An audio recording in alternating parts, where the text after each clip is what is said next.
Maybe we compare ourselves in our promotions, in the accomplishments. We're bragging about, I did this, I did that.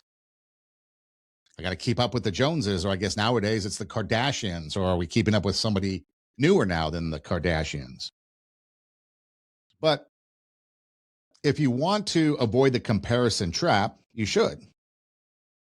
Because comparing yourself and the reality of your day and the reality of your life to become the best version of you and try to match what we see on those highlight reels, we're not going to achieve those things.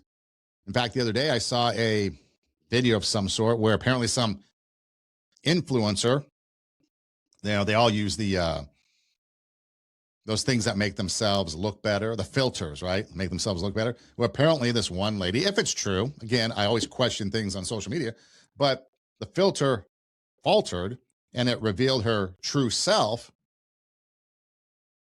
wasn't what everybody thought it would be, and apparently lost a lot of followers. The deception.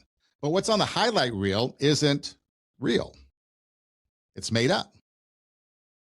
And so what you're seeing is some fake result. But in your life, you have the struggle. You have the striving for, the commitment, the putting in the work, the gaining the success. Yeah, you see failures too, but we're not focusing on the negative because we're trying to become the best version, not the most perfect version, but the best version. And that includes failures because we all learn from failures. And sometimes we learn from failures better than we do from victories. However, we want to see those victories. So we don't settle on the failures. We strive for the victories. We strive for the preparation so that we can have those victories, which leads us to the productive mindset shift that can really make this happen. And so once we get out of the comparison trap and we start to realize that, okay, in order for me to be the best me, instead of comparing myself and competing with others, maybe I should focus on me and start competing with who I am from yesterday, the day before, who I want to be tomorrow and the next day. Asking yourself, did I learn something today that I can apply to tomorrow?